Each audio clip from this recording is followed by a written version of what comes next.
사람은 혼자는 못 살아요. 누군가와 함께 더불어 살게 되어 있어요. 그래서 가족이 필요하고 친구가 필요하고 또 이웃이 필요하고 그렇습니다. 그리고 이 세상 살아가다가 보면 나 혼자만 할 수 있는 게 별로 없다는 것을 알게 돼요. 또 대인관계가 중요한데 내가 상대편을 어떻게 대우하느냐에 따라서 또 내가 상대편에게 어떠한 대접을 받게 되는지가 결정이 되곤 합니다.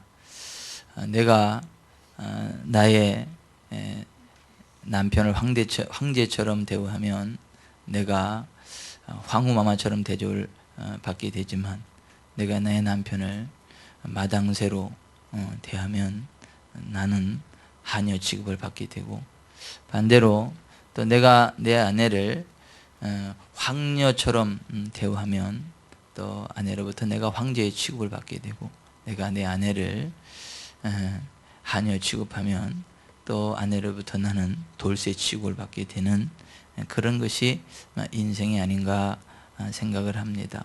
그래서 내가 사람들로부터 사랑을 받고 위로를 받고 격려를 받고 또 함께 기뻐하는 인생이 되려면 내가 다른 사람들을 귀하게 존귀하게 대하는 것도 중요하다라고 하는 것 기억했으면 좋겠습니다. 사람과 사람과의 관계도 그렇지만 하나님과 사람과의 관계도 그래요. 우리가 하나님을 어떻게 대우하고 우리가 하나님을 어떻게 사랑하고 우리가 하나님을 어떻게 섬기느냐에 따라서 내가 또 하나님 앞에 어떠한 사랑을 받고 또 어떻게 존귀함을 입고 또 어떻게 복을 받는가가 아마 결정된다라고 하는 것도 역시 성경이 말하는 귀한 진리입니다. 성경 전체에 보면 하나님의 은혜를 굉장히 사모해서 하나님의 은혜를 받고 사랑을 받고 복을 받았던 사람들이 많이 있는데, 그런 사람들 가운데 하나가 야곱이라고 하는 사람이에요. 야곱은 쌍둥이로 태어났지만 동생이었어요. 야곱의 형이 에서였죠. 쌍둥이로 어머니가 잉태를 했지만 마지막 이 세상에 나오는 그 순간에 에서가 먼저 나오는 바람에 야곱이 같이 나가 공동 우승하자 그래서 발뒤꿈치를 잡고 따라 나왔어요. 그렇지만 그래도 우승 테이프를 먼저 에서가 끊었기 때문에 에서가 장자가 되고 공동 우승이라는 게 인정이 안 됐어요.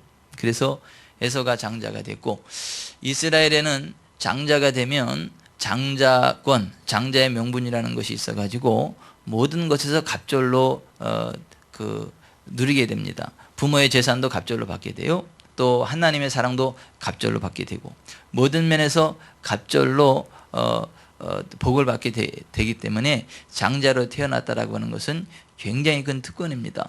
근데 이 야곱이 어렸을 때부터 보니까 나는 왜 쌍둥이로 태어났는데 왜 간발의 차이로 이렇게 동생으로 태어나는 바람에 나는 왜 하나님의 사랑을 이렇게 갑절로 받을 수 없단 말인가?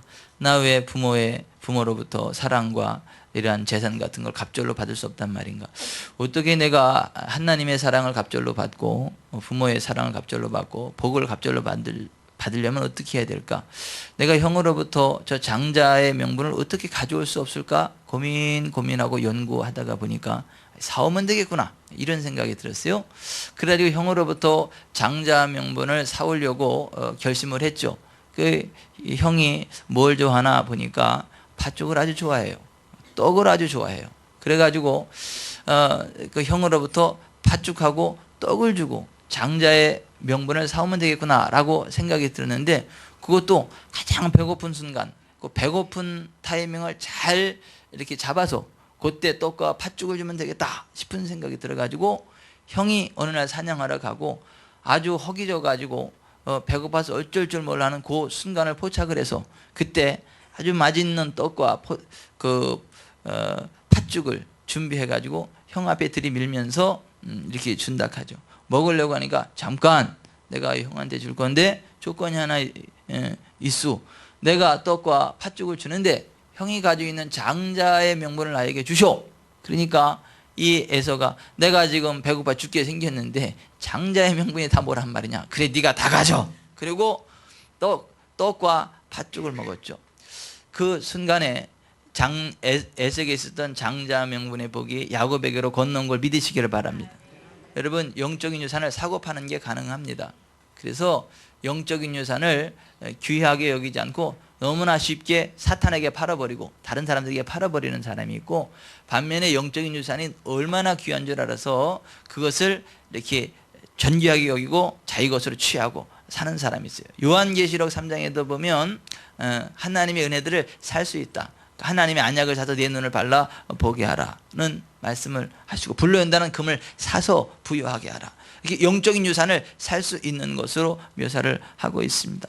야곱이 떡과 팥죽 한 그릇에 형 에서로부터 장자의 명분을 샀어요. 여러분, 하나님의 은혜를 사는 은혜가 있기를 바랍니다. 하나님의 은혜를 사모하고 취하는 은혜가 있기를 바랍니다.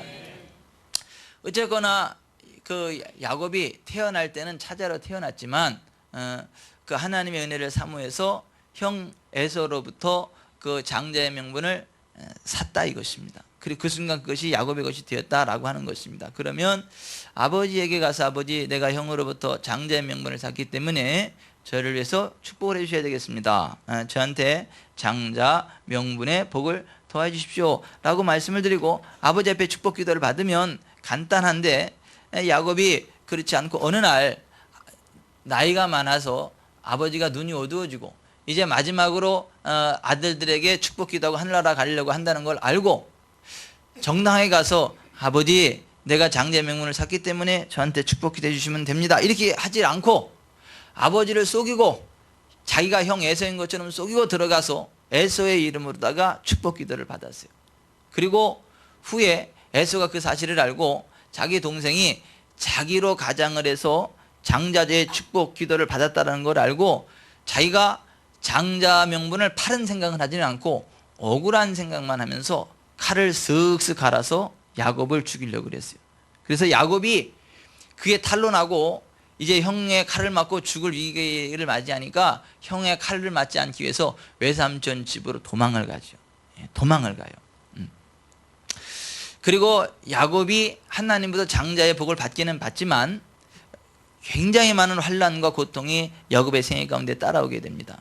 복은 장자의 명분을 정당하게 샀기 때문에 받았던 것이고, 환난과 고통은 그가 거짓을 통해서 어떤 하나님의 복을 받으려고 하는 거짓을 개입시켰기 때문에 그 거짓과 더불어 사탄이 주는 저주가, 환난과 풍파가 찾아왔다는 것 기억하시기를 바랍니다. 거짓을 통해서라도 축복 기도를 받았기 때문에 야곱이 복을 받은 게 아니고 정당하게 장자의 명분을 샀기 때문에 그 복이 온 것이고, 반면에 그가 거짓을 통해서 하나님의 복, 장자 명분의 복을 취하려고 했기 때문에 그 거짓과 더불어 저주가 왔다라고 하는 것입니다. 왜냐하면 하나님은 거짓을 인정하시는 하나님도 아니고 즐겨하시는 하나님도 아님을 아시길 바랍니다.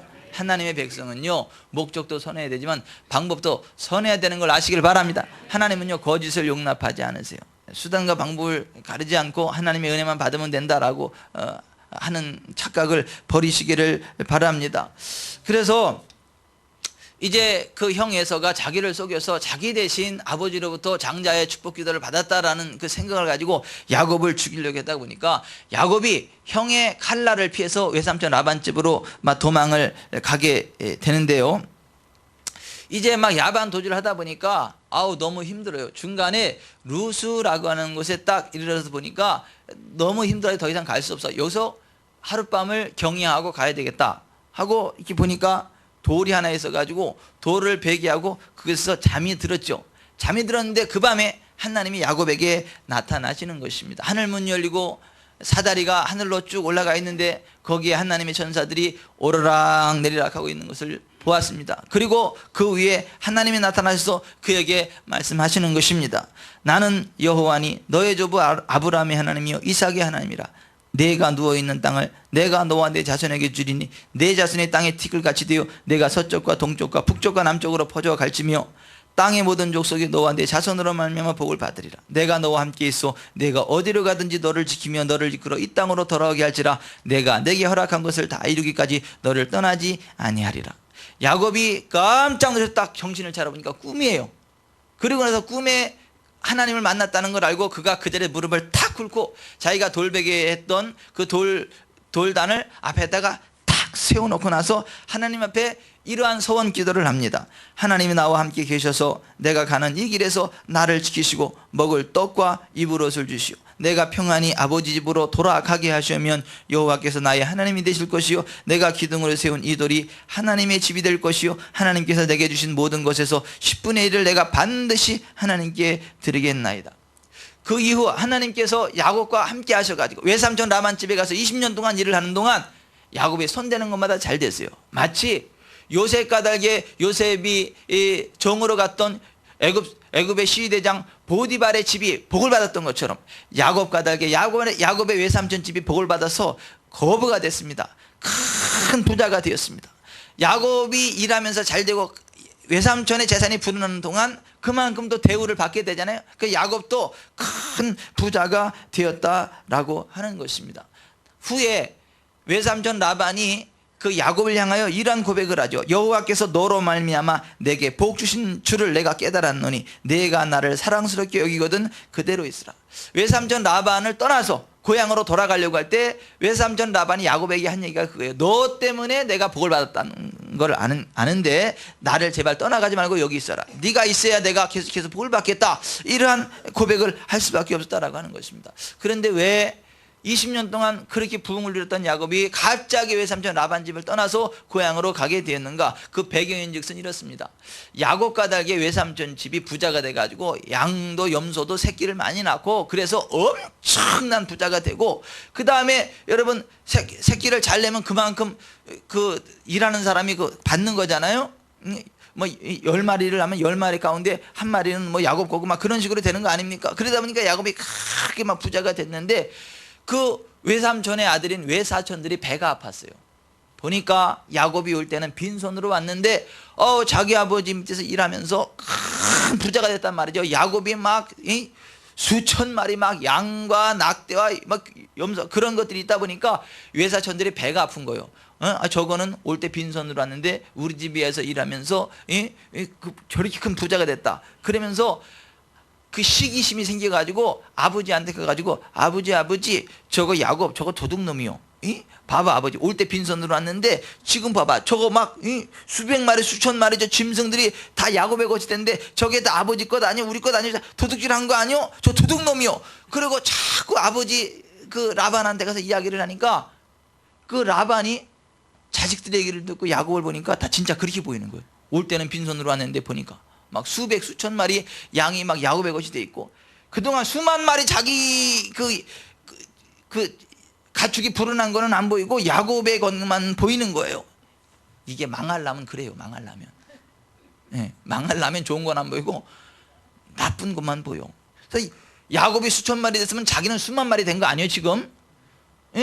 아니 수백 마리에서 수만 마리 됐으면 그 복 받은 거 아닙니까? 그 야곱이 도둑질한 거예요?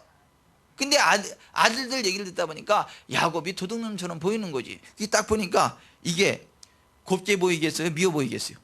미운 마음이 들죠. 그럼 미운 마음이 들면 표정이 밝겠어요? 어둡겠어요? 눈이 빛나겠어요? 독사눈처럼 되겠어요? 그러면 야곱이 그걸 보면서 마음이 편하겠어요? 불편하겠어요? 여러분 총 가운데 오발이 전혀 안 나는 총이 있어. 눈총은 절대 오발이 없어. 백발백중이요. 그리고 그거는 얼마나 정확하게 꽂히고 아픈지 그 눈총에 맞으면 가장 아파. 이게 속으로 상처가 나가지고 치료받을 길이 없어. 라반의 눈총을 받다 보니까 야곱이 너무너무 고통스러운 거야. 그때 야곱이 불렀던 노래가 괴로워서 못 살겠어요. 그 노래를 아마 부르지 않았을까? 아마 이런 생각을 한번 해보는 거예요. 그러니까 야곱이 너무너무 괴로워가지고 하나님 어째야 된대로 하는 게 기도를 한 거예요. 하나님이 그 모습을 보시고 이 괘씸한 놈 같으니라고 내가 야곱 까닭에 니네한테 복을 줬는데 니네들이 야곱을 그렇게 미워하고 그래? 이놈들아 복덩어리 빼앗아 갈게. 그리고 야곱에게 하나님이 이렇게 말씀하시죠. 여호와께서 야곱에게 이르시되 내 조상의 땅 내 족속에게로 돌아가라. 내가 너와 함께 있으리라. 나는 베델의 하나님이라. 내가 거기서 기둥에 기름을 붓고 거기서 내게 선하였으니 지금 일어나 이곳을 떠나서 내 출생지로 돌아가라. 라반을 떠나고 고향으로 돌아가라는 거예요. 그리고 베델에서 나한테 언약했지 않냐 20년 전에. 그러니까 베델에 돌아가서 나와 한 언약을 지켜라 막 이렇게 말씀을 하시는 겁니다. 그래서 야곱이 그 하나님의 말씀을 듣고 이제 20년 그 외삼촌 집에 그 더부살이를 정리하고 그동안 얻은 수천 마리 양떼를 이끌고 가축떼를 이끌고 이제 고향으로 돌아오게 되었다라고 하는 것입니다. 근데 고향으로 돌아오다 보니까 걱정이 하나 생겼어요. 20년 전에 무슨 일이 있었어요? 누구를 속였어요? 형을 속이고 아버지를 속였어요. 그랬더니 형 에서가 20년 동안 뭐를 갈았어요? 복수의 칼날을 갈았어요. 이놈의 새끼 오기만 해봐라 죽여버린다 양. 그리고 20년 복수의 칼날을 갈았어. 그리고 야곱이 온다는 얘기를 들으니까 이놈의 새끼 잘 왔다. 그리고 깡패 깍두기 머리 검은 양복 400명을 추려가지고 손에 손 잡고 아니 손에 칼 잡고 그리고 막 400명 깡패 깍두기 부대를 데리고 오기 시작을 하는데 그 소문을 듣고 나니까 야곱이 막 가슴이 떨리고 막 보통 겁이 나는 게 아니에요. 이게 막 맞아 죽었다 싶어가지고 이게 하나님이 돌아가려니까 돌아가긴 하는데 이게 어찌 됐나 싶어가지고 막 걱정이 돼가지고 막 잠도 못 자고 그러다가 야복강에 딱 와가지고 이 어떻게 하면 내가 이 위기를 벗어날 수 있을까 싶어가지고 막 그 수백 마리 짐승들을 앞으로 딱 해가지고 보내면서 종에게 수백 마리 막 짐승을 앞으로 보내고 그다음 자기 가족들을 보내고 그 강 너머로 보내면서 이렇게 에서한테 이렇게 이야기를 하는 거예요. 그 종을 통해 가지고 이제 그 뇌물과 함께 주의 종 야곱이 이같이 말하기를 내가 라반과 함께 거류하며 지금까지 머물러 있었사오며 내게 소와 나귀와 양떼와 노비가 있으므로 사람을 보내어 내 주께 알리고 내 주께 은혜 받기를 원하나이다. 그렇게 아부를 했어요. 수백 마리 막 짐승떼를 보내면서 그러면 누구로 줄 줄 알았는데 아니 에서가 쳐다보지도 않고 계속 칼 잡고 막 쫓아온다는 거예요. 막 소리. 그러니까 야곱이가 야복날에서 건너지도 못하고 덜덜덜덜덜 떨면서 그 밤에 하나님 앞에 막 부르짖어 기도하기 시작을 하는 거예요. 내 조부 아브라함의 하나님, 내 아버지 이삭의 하나님 여호와여, 주께서 전에 내게 명하시기를 내 고향 내 족속에게로 돌아가라. 내가 내게 은혜를 베풀리라 하셨나이다. 나는 주께서 주의 종에게 베푸신 모든 은총과 모든 진실하심을 조금도 감당할 수 없사오나 내가 내 지팡이만 가지고 이 요단을 건넜더니 지금은 2때나 이루었나이다. 내가 주께 간구하오니 내 형의 손에서 에서의 손에서 나를 건져내시옵소서. 내가 그를 두려워함은 그가 와서 나와 내 처자들을 칠까 겁이 나기 때문이니이다. 주께서 말씀하시기를 내가 반드시 내게 은혜를 베풀어 내 시로 바다에 셀 수 없는 모래와 같이 많게 하리라 하셨나이다. 막 소리 지르고 막 난리가 난 거예요. 그 막 부르짖으니까 하나님이 나타나요 안 나타나요? 나타나시지. 근데 사람의 모습으로 나타나셔가지고 야곱하고 기도에 씨름을 하는데 야곱이 도저히 안 놔주는 거예요. 새벽이 돼도 안 놔줘. 그러니까 이거 놔라 그러니까 야곱이 뭐라고 말합니까? 나를 축복하기 전에는 내가 절대 못 놓고 가게 하지 않겠습니다. 그랬더니 하나님이 허벅지뼈를 붙여가지고 그냥 허벅지뼈를 위골시켜버렸어.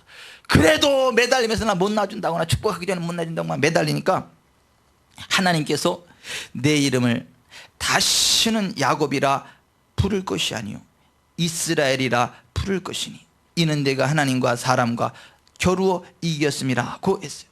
여기 이스라엘이라고 하는 말은 하나님과 더불어 힘을 얻어 강하게 된 자 그런 의미예요. 근데 여기 번역이 조금 미숙한 번역이에요. 이 개역개정의 번역은 마치 야곱이 무슨 하나님과 싸워서 이긴 것처럼 이렇게 번역을 하는데 이건 이제 번역이 미숙한 번역이고 제대로 된 번역이 70인역 번역인데 70인역 번역은 이렇게 번역을 했어요. 내가 하나님을 더불어 능력을 얻었으며 그리고 내가 사람들 중에서 강할 것임이니라. 이게 제대로 된 번역이에요. 어느덧 야곱이 하나님과 더불어 힘을 얻은 강한 자라고 하는 이름 이스라엘이라고 하는 새로운 이름을 받고 날이 밝았죠. 날이 밝으니까 그때 에서가 깡패 400명을 데리고 그 앞에 맞닥뜨린 거예요. 그런데 에서와 때려주려고 보니까 야곱이 어떻게 하고 있어요? 예? 허벅지뼈가 위골대가 어떻게 하고 있어요? 쩔뚝쩔뚝거리고 있는 거지. 그랬더니 에서가 그 모습 바라보고 엉엉 우는 거야. 이 새끼야 가서 잘 때렸더니 병신 됐냐 이 새끼야 하면서 와가지고 얼싸 안고 막 입을 맞추고 20년의 한이 한순간에 확 눈녹이 녹아지더니 막 내가 네 보호자가 될게 걱정하지 마라. 내가 네 앞잡이 할 테니까 고향 가자 막 난리가 난 거예요. 그냥 한순간에 와르르 그 그냥 분노가 사라지고요, 화해가 돼버린 거, 화해가 돼버린 거. 그리고 자기가 앞을 받을 테니까 걱정하지 말고 고향으로 돌아가자. 야곱이 그 순간 너무 당황이 되는 거죠. 아, 형님 됐습니다. 형님 먼저 가십시오. 제 뒤따라 가겠습니다. 그리고 형을 돌려보내고 야곱이 그 20년의 그 두려움이 한순간 사라지고. 여러분, 기도하면 하나님 역사하십니다. 기도하면 하나님 역사하십니다. 기도에다가 다치면 그것도 은혜입니다. 그런데 어쨌거나 그 20년 만에 모든 문제가 다 해결했어요. 야곱은, 아니 에서는 고향으로 먼저 가고, 야곱이 그 뒤에 남았는데 아마 24시간 그냥 코를 골면서 그 잠이 들지 않았을까. 그 긴장이 와르르 풀리면서 그냥 막 하루 종일 잠을 자고 아마 다시 새 힘을 얻지 않았겠나, 이런 생각을 하는데, 잠을 너무 많이 자도 또 정신이 좀 헷가닥 하나 봐요. 야곱이 이제 잠을 자고 딱 피곤함이 풀리고 딱 일어났는데, 이제 어디로 올라가야 돼요? 베델로 올라가야 하잖아요. 왜냐하면 하나님이 베델로 올라가서 네 소원한 걸 지키라 그랬잖아. 그러니까 이제 에서와의 문제도 해결이 됐으니까 이제 어디 올라가야 할까요? 베델로 올라가야 되는 거예요. 그런데 야곱이 베델로 올라가지를 않는 거예요. 베델이 높아서 그랬는지 아니면 그 세겜 땅이 좋아서 그랬는지 난 그건지는 모르겠지만은 바로 즉시 베델로 올라가야 되는데 베델로 올라가지 않고 세겜성, 가나안 땅 세겜성에 이르러 거기서 장막을 치고, 장막을 친 그 밭을 은 100개로 사고 거기에 단을 쌓고 그 이름을 엘렐로 이스라엘, 하나님, 이스라엘의 하나님이라고 부르게 됩니다. 자, 보세요. 지금 베델로 올라가야 되잖아요. 고향으로 돌아가야 되잖아요. 근데 지금 가나안 땅 세겜에서 땅을 사가지고 거기다가 지금 막 집을 짓고 이게 자리를 잡는 거예요, 야곱이. 왜냐하면 거기가 너무 좋아 보인 거예요. 여러분, 환경이 좋다고 좋은 게 아닙니다. 하나님께서 원하시는 땅이 좋은 땅입니다. 하나님께서 인정하시는 자리가 좋은 자리입니다. 근데 야곱은 한순간 그걸 잃어버리고 나서 자기 눈에 좋아 보이는 세겜 땅에 장막을 친 거예요. 밭을 사고 거기에 정착할 생각을 했던 것입니다. 그런데 3일 만에 문제가 생겼어. 3일이 됐는데 외동딸 디나가 안 보여요. 딸이 하나 있었는데 외동딸 디나가 눈에 안 보여. 어떻게 된 건가 수소문을 내보니까 그 세겜족 하몰의 아들 그 추장 세겜이 야곱의 외동딸 디나를 납치해 간 거예요. 그리고 잠을 자버렸어. 그리고 나서 나하고 결혼하게 해달라, 절대 못 보내준다, 이렇게 사람을 보내서 연락이 온 거예요. 당신 딸 내가 데려다가 잠을 잤는데 내 아내로 줘라. 그렇지 않으면 난 절대로 못 준다, 이렇게 막 깡패짓을 하는 거예요. 그러니 야곱이 막 가슴이 철렁하는 거예요. 어떻게 키운 외동딸인데 그 가나안에 들어온 세겜족의 아무리 추장이라 그래도 그 납치를 당해서 몹쓸 걸 당했고, 거기다가 되돌려 주지도 않는다 하니까 막 속이 부글부글 끓는데 어떻게 방법이 없어. 막 이러지도 못하고 저러지도 못하고 사돈 삼을 수도 없고 아니라고 할 수도 없고 막 힘으로 하자니 안 되고 법으로 하자니 안 되고 막 이게 미치고 벌쩍 뛰겠는 거예요.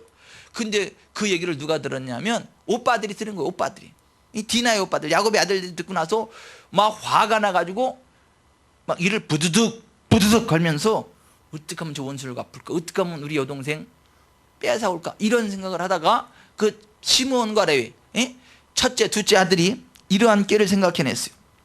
야곱의 아들들이 그들에게 말하되 우리는 그리하지 못하겠노라. 할례 받지 아니한 사람에게 우리 누이를 줄 수 없노니 이는 우리의 수치가 됨이니라. 그런즉 이같이 하면 너희에게 허락하리라. 만일 너희 중 남자가 다 할례를 받고 우리같이 되면 우리 딸을 너희에게 주며 너희 딸을 우리가 데려오며 너희와 함께 거주하며 한 민족이 되려니와 너희가 만일 우리 말을 듣지 아니하고 할례를 받지 않으면 우리는 곧 우리 딸을 데리고 가리라. 이게 무슨 얘기냐면 이거예요. 세겜의 하몰족의 남자들이 다 할례를 받으면 인정하겠다는 거예요. 인정해 주겠다. 그리고 우리 서로 결혼을 해가지고 사돈도 맺고 니네랑 우리랑 같이 아무 문제가 없는 걸로 인정하겠다. 그러니까 세겜족장 하몰이 그 얘기를 딱 듣다 보니까 남자들이 다 할례를 받으면 인정해 준다니까는 여봐라, 모든 남자들이요 다 할례를 받아라 해버렸어요. 주장이 그러니까 다 할례를 받아야 되잖아요. 남자들이 할례를 받고 3일째 되는 날 거동이 제일 불편하거든요.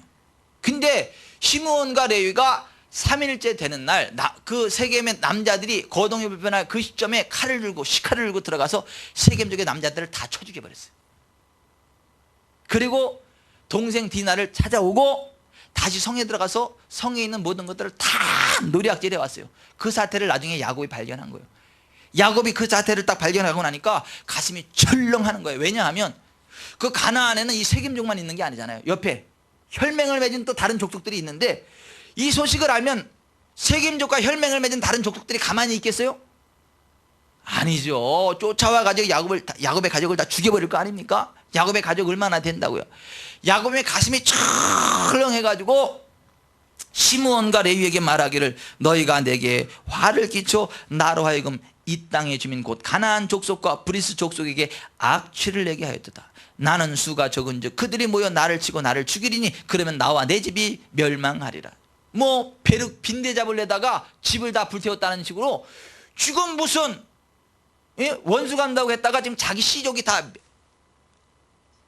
없어질 멸망당할 위기 가운데 있다, 지금 빠졌다, 지금 그 얘기를 하고 있는 것입니다. 그랬더니 시므온과 레위가 아버지한테 대들며 이렇게 얘기해줘. 그가 우리 너희를 창녀같이 대우함이 옳으니까 그 아버지 이상한 가운데 가만히 있어야 돼, 이렇게 따졌다는 거예요. 그러니 이 야곱이 막 이러지도 못하고 저러지도 못하고 부들부들 떨고 있는 거예요. 바로 그 순간 하나님이 야곱을 찾아와 주셨어요. 그것이 오늘 우리가 읽은 창세기 35장이요 1절 같이 읽어봅니다. 시작. 하나님이 야곱에게 이르되 일어나 베델로 올라가서 거기 거주하며 내가 내 형 에서의 낯을 피하여 도망하던 때 내게 나타났던 하나님께 거기서 제단을 쌓으라 하신지라. 지금 이 문제가 왜 발생한 거예요? 베델로 안 올라가서 베델로 올라가라는데 왜 안 올라가고 여기 엉뚱한 데서 지금 장막을 치고 살려고 하느냐고. 그러니까 이게 저주가 임한 거잖아요. 그러니까 너 빨리 일어나서 베델로 올라가라고 말씀을 하시는 거예요. 죽음의 공포를 느끼고 있는 야곱에게 찾아오신 하나님의 말씀이죠. 첫신앙의 자리를 회복하라. 따라서 합시다. 첫신앙의 자리를 회복하라. 첫신앙의 자리를 회복하라. 지금 그 얘기 하는 거예요. 네가 첫신앙 회복하면 다 회복될 것이다. 내가 너를 도와줄 것이고 아무런 문제가 안 되게 하겠다라고 말씀하시는 것입니다. 자, 그 순간 야곱이 깨달은 게 하나 있어요. 아, 나 혼자 하나님을 만난 것 가지고는 한계가 있구나. 나 혼자 하나님을 의지하는 것 가지고는 한계가 있구나. 하나님으로 받은 복이 되려면 나와 내 가족과 내게 속한 모든 공동체가 함께 하나님을 만나야 되겠구나. 함께 하나님을 만나는 믿음의 공동체가 돼야 나도 복을 받고 모두가 복을 받겠구나, 이런 생각이 드는 거예요. 그러니까 이제는 나 혼자 하나님을 만나는 인생이 아니라 내 가족과 내가 속한 모든 공동체가 함께 하나님을 만나는 믿음의 공동체가 되도록 해야 되겠다라는 생각을 하고 나서 이렇게 이야기를 하는 거예요. 2절 시작.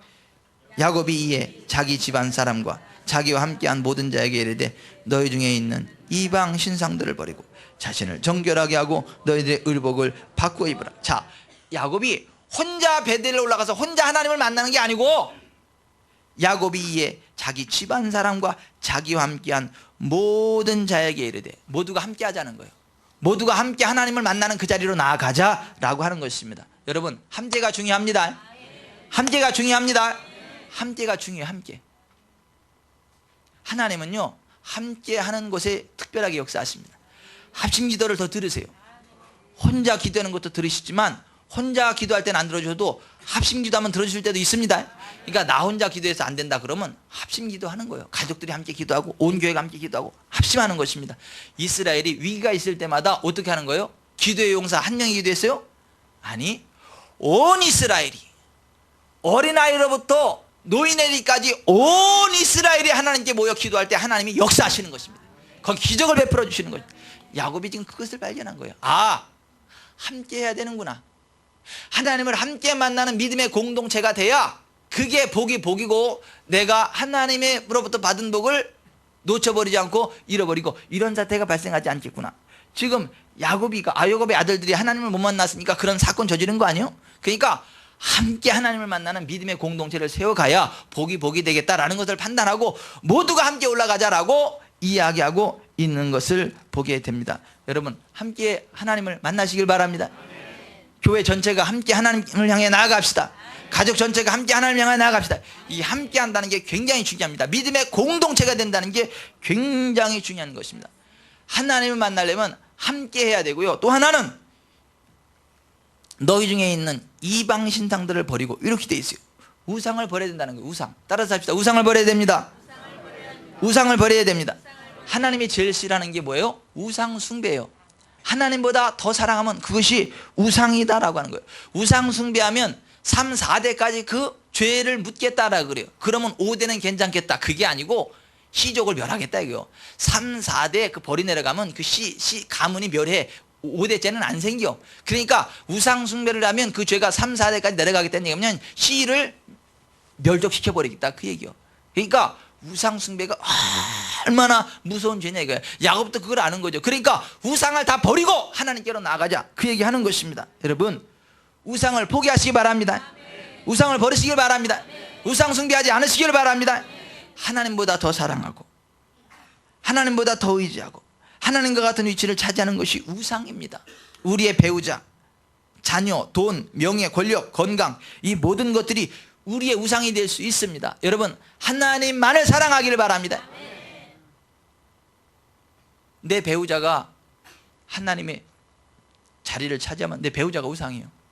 내 자녀들이 하나님의 자리를 차지하면 내 자녀가 우상이에요.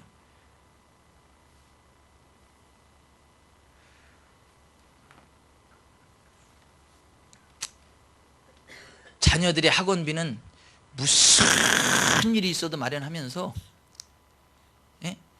자녀를 위해서 하나님 앞에 소원 예물 하나도 안 드린다. 이거 학원이 우상이요. 자녀가 우상이고. 맞잖아요. 자녀들 잘 되려면 뭐 공부시켰는데 학원에 막 몇십만 원도 마다하지 않고 보내는 거 아니에요? 아니에요? 다 까먹으셨나?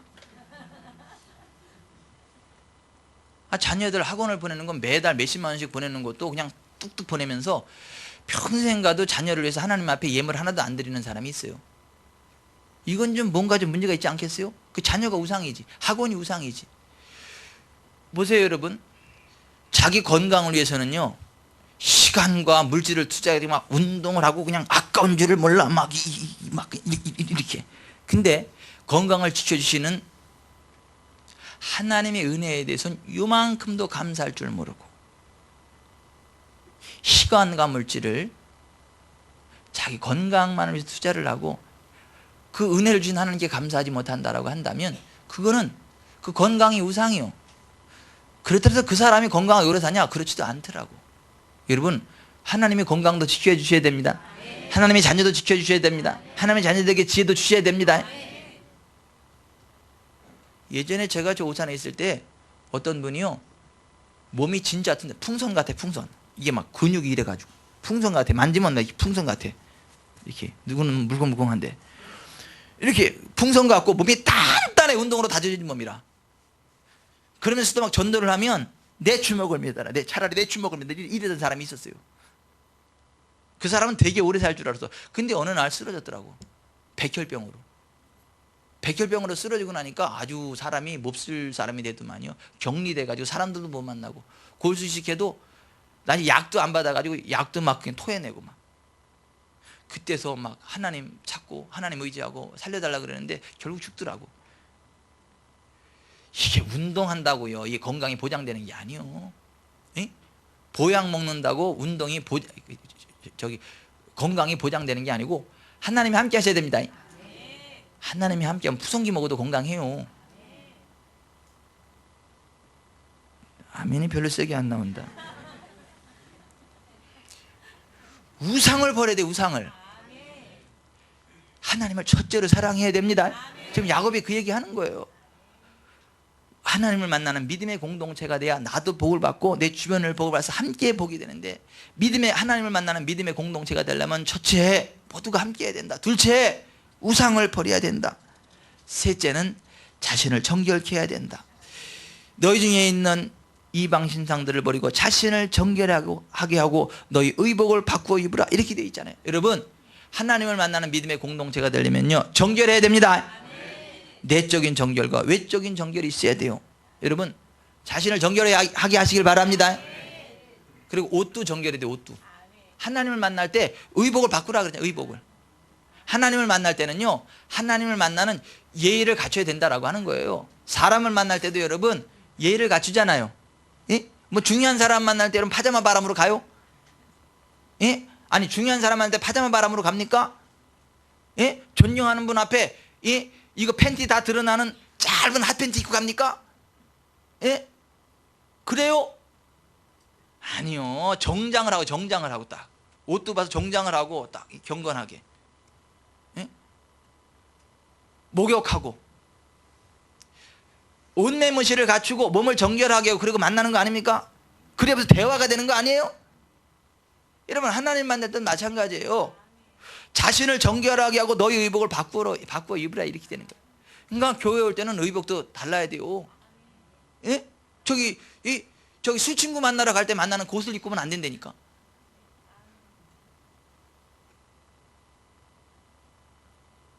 잘 들어. 니들 잘 들어라.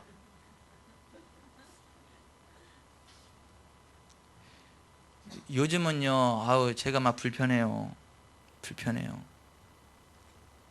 애들을 볼 때 불편해. 이 나라가 꼭 망할 것 같아. 진노에 불이 떨어질 것 같아. 애들을 보면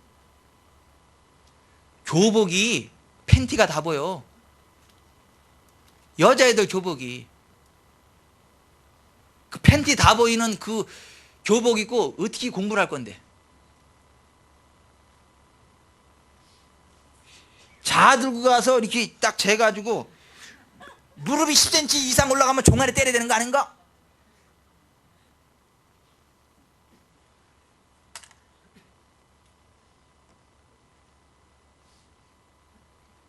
여기 보세요. 이 옷이 굉장히 중요해요. 옷은 그 사람의 인격이요. 근데 너나 나나 할 것 없이 우리나라 분위기가 전반적으로 그럴 테니까 난 우리 하림이 롱스커트 입혀가지고 학교 보냈으면 좋겠어.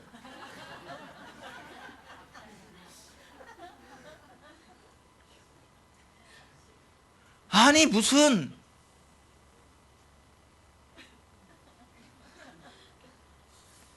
여러분 여기 좀 보세요. 지금 보세요. 하나님도 이렇게 말씀하셨어요. 내 하체를 드러내지 말라고.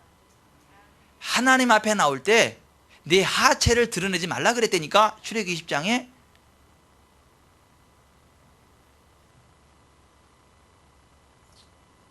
우리가 하나님을 만나려면 우상을 제거하게 되고 자신을 정결하게 하고 의복을 바꿔야 돼요.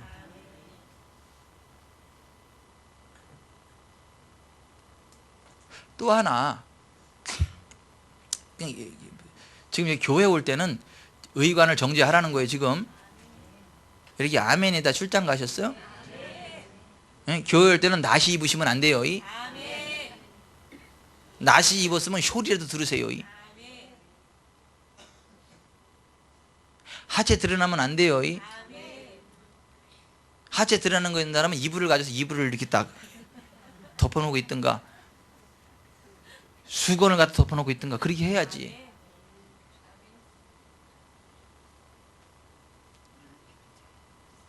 오늘날 교회는 많은데 하나님 임재하시는 교회가 적은 이유가 그래서 그래요. 이게 심각한 겁니다. 교회는 많은데 하나님 임재하시는 교회는 적어요. 하나님을 믿는다라고 하는 사람은 맞는데 진짜 하나님이 함께하는 사람은 적대니까요. 어허 참 이게 농담을 알아.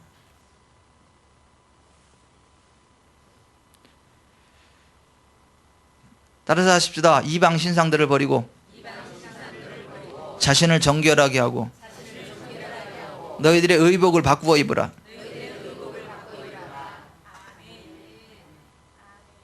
베델에 올라가서 하나님 만나려면 그래야 된다는 거예요. 지금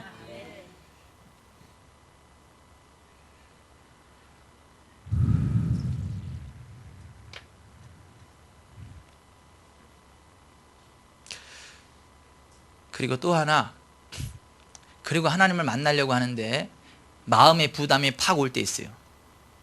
너 그거 내려놔라고 하는 마음의 부담이 팍 있을 수 있어요. 그러면 그것도 내려놔야 됩니다.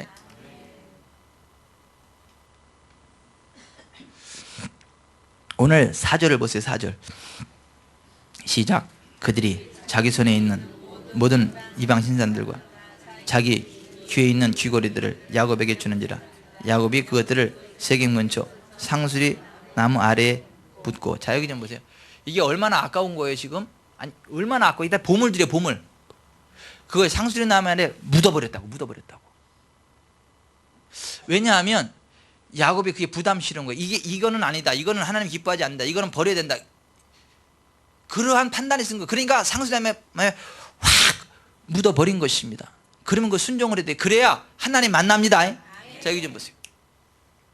예전에 어떤 자매가 방언을 받았으면 했어. 방언 받기를 그렇게 원했어요. 그래가지고 방언 달라고 기도를 그렇게 하는데, 큰일이 기도하는데 가끔 방귀는 나오는데 방언은 안 나오는 거야. 너무너무 속상해. 근데 계속 방언 달라고 기도하는데 방언이 안 나와요. 근데 기도할 때마다 있잖아요, 여기 머리에 꽂은 빛 있죠, 빛. 왜 이상하게 생긴 빛 있잖아요, 이거. 그 비녀라 그러나? 그죠? 그 비녀가 자꾸 마음에 걸리는 거예요. 방언 달라고 기도만 하면 이게 자꾸 걸려. 근데 자기는 이걸 해야 이쁘거든. 이걸 해야 빛이 나거든. 막 남들도 이쁘다 그러고. 그래서 이걸 포기할 수가 없어. 근데 기도만 하면 자꾸 그게 부담으로 와닿아. 그러다가 어느 날은 너무 기도하는데 그날도 이게 너무 큰 부담으로 와닿는 거예요. 그래가지고 기대다 말고 그냥 팍 빼서 던져버렸네. 던지는 순간 방언이 터져버리는 거야 막. 도대체 그 비녀하고 방언은 무슨 상관이 있는데? 하나님이 내려놔라 하는 게 있어요. 그럼 그걸 내려놔야 하나님을 만납니다. 그래야 하나님의 복을 받습니다. 아멘. 아멘. 여러분, 그 봉신교회 귀목래 사모님의 간증인데 잘 들어보세요. 36살이라는 늦은 나이에 소원 기도의 응답으로 아들을 하나 얻었습니다. 금이야 오기 하면서 아들을 키웠습니다. 100일까지는 건강에 아무런 문제가 없었는데 100일이 지난 어느 시점부터 설사병 증세를 보이기 시작해 2달이 되어도 낫지를 않습니다. 병원에서 처방해 주는 대로 약을 써보았지만 잠시 좋아지는 듯 하더니 다시 제자리였습니다. 심지어는 돌날까지도 아이가 다리를 베베 꼬면서 힘들어하는데 설사병이 그렇게 지독한 것인 줄 그때 뼈저리게 느꼈습니다. 아무리 기도를 해도 나을 기미가 보이지 않았습니다. 그때 돌반지가 13개나 들어왔는데 저녁에 금방에 가서 모두 팔아 하나님께 드렸습니다. 이렇게 기도하면서 말입니다. 하나님, 이렇게 이 아이 돌반지를 모두 팔아 아버지께 드립니다. 그러므로 이제 우리 아이 설사를 그치기를 위해 간구합니다. 그날 밤 11시 반이 되어서야 집으로 돌아왔는데 오자마자 아기 기저귀를 보니 전에는 기저귀마다 오물이 묻어 지저분했었는데 이번엔 깨끗했습니다. 어쩌다 한 번 멈춘 것이겠지 생각하며 다음날 새벽기도 가기 전에도 보니 소변눈 흔적만 있을 뿐 깨끗해졌습니다. 그렇게 오랜 시간 끌어오던 설사가 그날 당장 멈춘 것입니다. 이 일이 얼마나 감사한지 부평에 있는 어느 장로교회에서 집회할 때 이 얘기를 했는데 한 성도가 이 간증에 감동을 받고는 뇌성마비 아들을 위해 저처럼 반지를 모두 팔아 하나님께 드렸다가 아들이 고침받는 놀라운 기적을 체험했습니다. 왼쪽 팔다리를 못 쓰던 아기가 그 다음 날로 정상으로 회복된 것입니다. 우리가 하나님을 만나는 만남의 자리로 가려고 할 때 하나님 마음에 큰 부담으로 주는 게 있을 수 있어요. 그럼 그거 내려놓으십시오. 그거 내려놓으십시오. 그때 하나님의 영광과 권능을 맛보게 돼요. 그때 하나님을 만나게 된다라고 하는 것입니다. 여러분, 우리가 하나님을 만나게 되면 어떤 복을 받게 되는 줄 아십니까? 9절을 보십시오. 하나님이 다시 야곱에게 나타나서 그에게 복을 주시고, 여러분 어떤 복을 주셨냐면 10절 같이 읽습니다. 야곱이 그에게 이르되 내 이름이 야곱이지만은 내 이름을 다시는 야곱이라 부르지 않겠고 이스라엘이 내 이름이 되리라 하시고 그가 그의 이름을 이스라엘이라 부르시고 그는 평생 사기꾼이라는 오명 야곱으로 살아가야 했지만 하나님께서는 그의 이름을 하나님과 더불어 힘을 얻어 강하게 된 자라는 의미의 이스라엘로 바꾸어 주셨던 것입니다.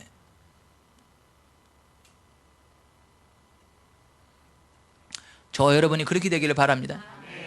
하나님으로 더불어 강한 힘을 얻은 인생 되시기를 주님의 이름으로 축원해 드립니다.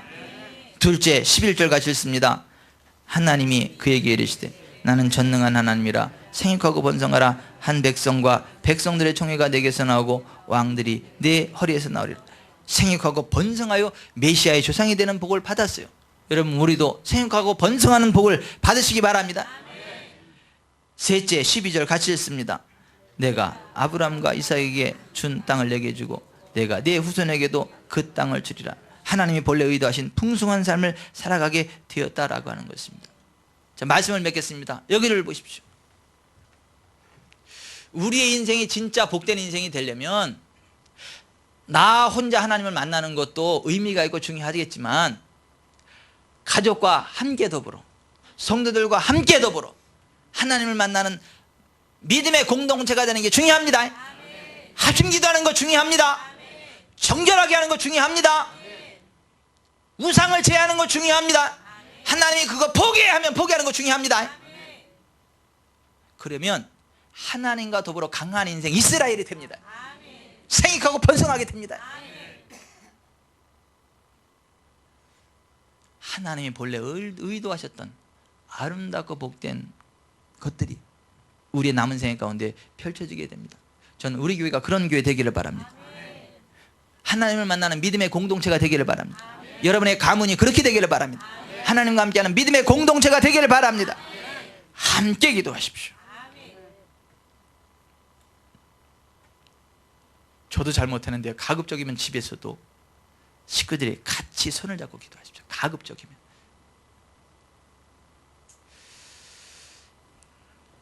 우리 애들이 어렸을 때는 우리도 그렇게 좀 자주 한 것 같은데 언제부턴가 우리도 그게 잘 안 돼요. 다 뿔뿔이 흩어져가지고 언제 집에 들어왔는지도 모르고 언제 나갔는지도 모르고 공사 다 망해서 공사 다 흥해야 돼.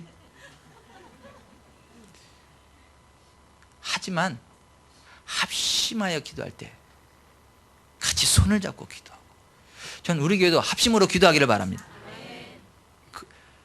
우리가 하나 돼 나아갈 때 하나님이 함께 하십니다.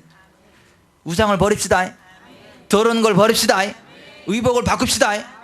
그래서 우리 교회 성도들 볼 때는 경건함이 옷만 봐도 경건함이 묻어났으면 좋겠어. 우리 교회 성도들 막 10교회 성도들이 다 지나가는데 막 그 경건한 교회 성도들은 다 보면 우리 교회 성도였으면 좋겠어요. 옷만 봐도 어제 지구촌 사랑교회 고리타분한 게 아니라 거룩한 거. 아멘. 아멘. 기도합시다.